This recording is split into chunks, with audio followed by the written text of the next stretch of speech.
Jesus is for you forever. So, I want to start my time with you tonight by saying a sentence to you that, I'm being very serious when I say this sentence, but I do want to give a little disclaimer before I go into it. It's kind of a heavy sentence. We're going to go for it right away. We're going to just get right into it. But I do want to say that the nature of this sentence could be a little, let's use the word triggering for some, that if you've had some doubts in yourself, or if you tend to go to a dark place, this sentence could come at you and send you there. But I'm going to ask you, listen to the whole thing. Listen to the whole sermon, okay? Here's my sentence. You deserve to die. Yeah. You, with all that you are, like how your day's gone, what your passions are, the people who love you, the people you love, your boyfriend, girlfriend, your friends, what you're really good at, what you're really bad at, what makes you feel good about yourself, what makes you feel bad about yourself. All that you are, you sitting in your chair right now, deserve, meaning it's what you have coming. It's what you've earned. It's what should happen. With all that you've brought to life, this is what you deserve. To die. I mean to literally cease to exist, to be obliterated. I mean to be wiped off the face of the earth. I mean to no longer breathe breath, to go away. You deserve to die. So let's talk about it. I thought about coming out and starting the sermon with, Jesus died for you.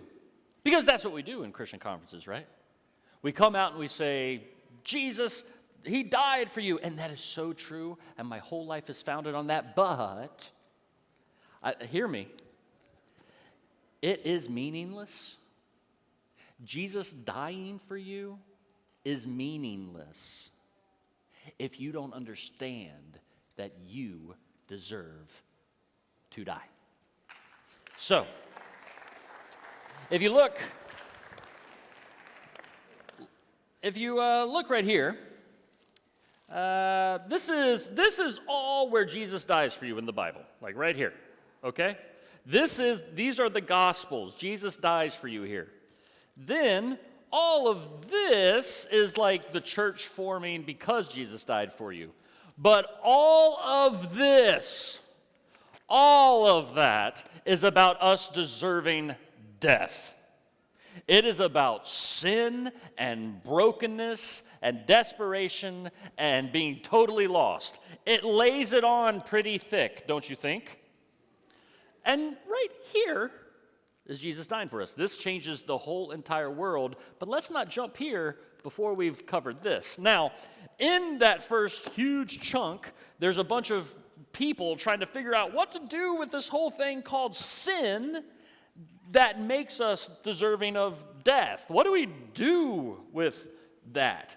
And they divide into two categories, and it's the two categories we divide into today. The first, people approach sin like a user manual.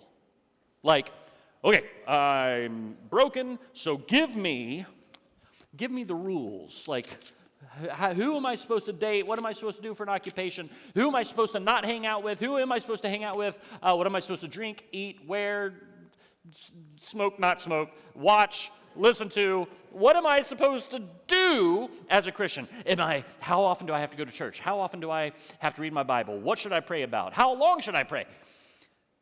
All of these do's and don'ts, we treat it like a user manual. What was the last thing, you don't have to really answer, but what was the last thing you bought that had a user manual with it? A phone or last night, I cooked dinner for my family because I'm an amazing husband and father. That is like the most bare minimum thing to do to deserve an applause from people. Like, my wife would roll her eyes so hard if she saw me getting applauded for making dinner. So I made pasta, made spaghetti, and it's pretty simple. Thanks. And I poured the spaghetti into the pot, and I was like, I know how to do this, but just what? Like, I read the instructions, like, how long do you cook this for? 6 to 8 minutes? Okay, cool. Still read the instructions to make sure I did this right? And so we read the instructions. Some of you in here are like, I don't need the instructions, and then you break whatever you're working with right away. But we treat sin like a user manual, or something that needs a user manual. If I can just figure out how to operate, then that'll take care of sin. But here's the truth I want you to understand very clearly. If something is broken, no amount of following the user manual will make it work.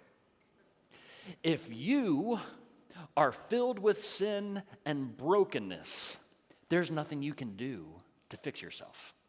Oh, you can follow the manual. I go to youth group. I sing in the worship band. I don't cuss. Did you know that about me? You know what? In fact, I don't think I'll ever even get a tattoo. I am so holy. And so we will try to do all the right stuff, but guess what? You're still broken.